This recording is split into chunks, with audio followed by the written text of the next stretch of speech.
क्या आपने कभी यह जानने की कोशिश की है कि आखिर भोलेनाथ के गले में आभूषण के स्वरूप में नाग क्यों है?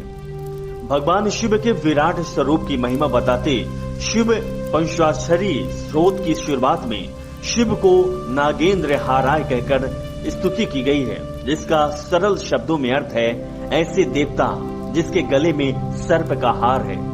भगवान शिव के साथ हमेशा नाग होता है। इस नाग का नाम है वासुकी। इस नाग के बारे में पुराणों में बताया गया है कि ये नागों के राजा हैं और नागलोक पर इसका शासन है। माना जाता है कि नाग जाति के लोगों ने ही सर्वप्रथम शिवलिंग की पूजा का प्रचलन शुरू किया था।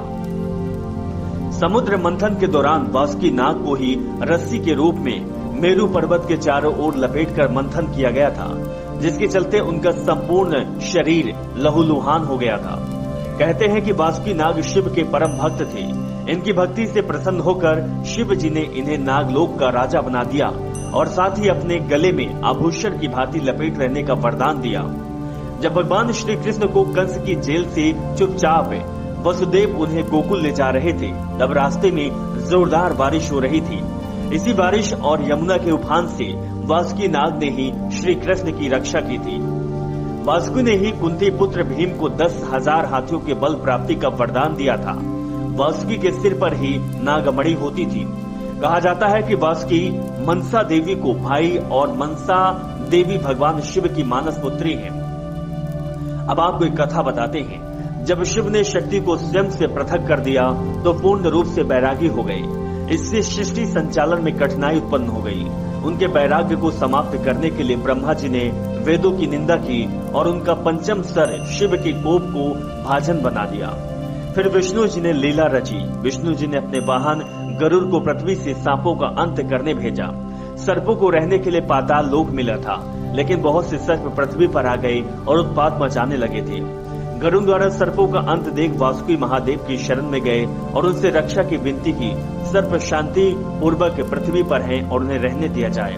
महादेव ने उन्हें सुरक्षा का वचन दिया। वासुकी गरुड़ को रोकने चल दिए, लेकिन पराजित हो गए और युद्ध में अधिक पीड़ा सहने के कारण महादेव का आह्वान किया गया। महादेव ने प्रकट होकर गरुड़ की वासुकी पर प्रहार करने से मना किया, लेकिन विष्णु जी की आज्ञा की बात बोलकर गरुड़ फिर से आक्रमण करने चला वासुकी पर। इससे महादेव क्रोधित हो गए। फिर गरुड़ जी ने विष्णु का आह्वान किया। धर्म और वचन के कारण विष्णु जी और महादेव में युद्ध आरंभ हो गया। युद्ध के मध्य विष्णु जी ने महादेव के कंठ को दबा दिया। इससे क्रोधित होकर महादेव ने विष्णु जी पर त्रिशूल से उनके हृदय पर प्रहार किया। ऐसा करने के उपरांत महादेव को अपराध बोध हुआ कि उन्होंने आराध्य पर त्रिशूल से प्रहार किया।